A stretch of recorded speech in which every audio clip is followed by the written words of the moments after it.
Welcome to gardenville.tv. Here we are at Bloom 2011 and this place is just buzzing.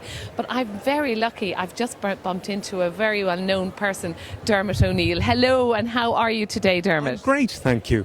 Good. Now, you are a broadcaster, you're a man who knows his plants, you're a garden designer, you're everything to do with the outside that back door, aren't you? Well, I have a passion for anything to do with gardening, and I'm passionate about plants, and here at the show I'm going to be talking about plants and my own garden. Now, this is going to bring us into this new garden that you have been developing. Can you tell us about it? Sure. It's called Clondyglass, and it's based in the foothills of the Slieve Bloom Mountains. It's not open to the public yet. I'm still working on it. And it's an old walled garden built in 1822.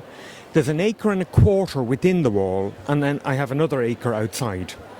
So to develop that sort of, an acre and a quarter to me, as a Joe Soap who's learning about gardening, even the thought of trying to put everything together, that must be a huge task. It's a big task, and I can't do it alone. I have to have help, and I call it sometimes the money pit, because you don't just put in one plant, you end up putting in big blocks of plants to get impact, depending on what I'm doing in the garden. But I try to have a bit of everything. I've got lovely perennial borders, I've got a vegetable area, I've a fruit garden, I've got a big plastic tunnel with all kinds of things. I just love plants so much that plants keep going in. Dermot, would you feel that people really, when they start gardening, they suddenly find how therapeutic and how good for them it is to be out in the garden, and it's only when you start gardening that you actually get to understand all that? Absolutely, I totally agree.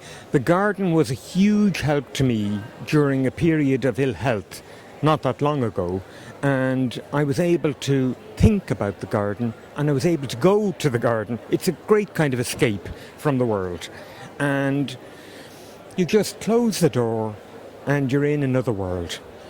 I do agree with you on that. Anybody you talk to who's been through a sickness or whatever, when they get out to the garden, they find that they get lost, that their mind is occupied about the potatoes or the strawberries, or that you're not thinking about yourself so much. And I'm constantly planning things, and I'm a bit of a magpie. I collect as well.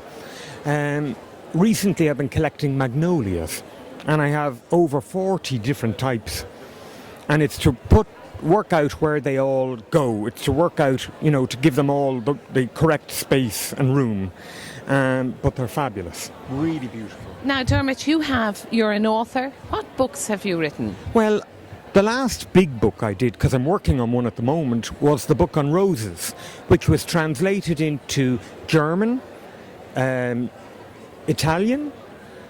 It went to America, it went to Asia, it went all over the place, and it was about roses and my passion for roses. And in Clondyglass I grow dozens and dozens of different types of roses. So when is this wonderful garden going to be available for the public? I have a lot of work to do on it still, so I'm not planning to open it immediately. In the future it probably will be opened, but it's Dermot's Secret Garden, and we're filming another series for next year, and hopefully the one that went out, which was very successful, we had over 460,000 viewers, which broke all records for its time slot. So they're talking about bringing that one out on DVD the autumn, and we're working on one to follow up for early next year. Well, in today's climate, I have to congratulate you on a wonderful success, and may we wish you the very best of luck with this new walled garden. And Dermot O'Neill, broadcaster, author, garden designer, a man of the plants, many thanks for talking to us at gardenville.tv today.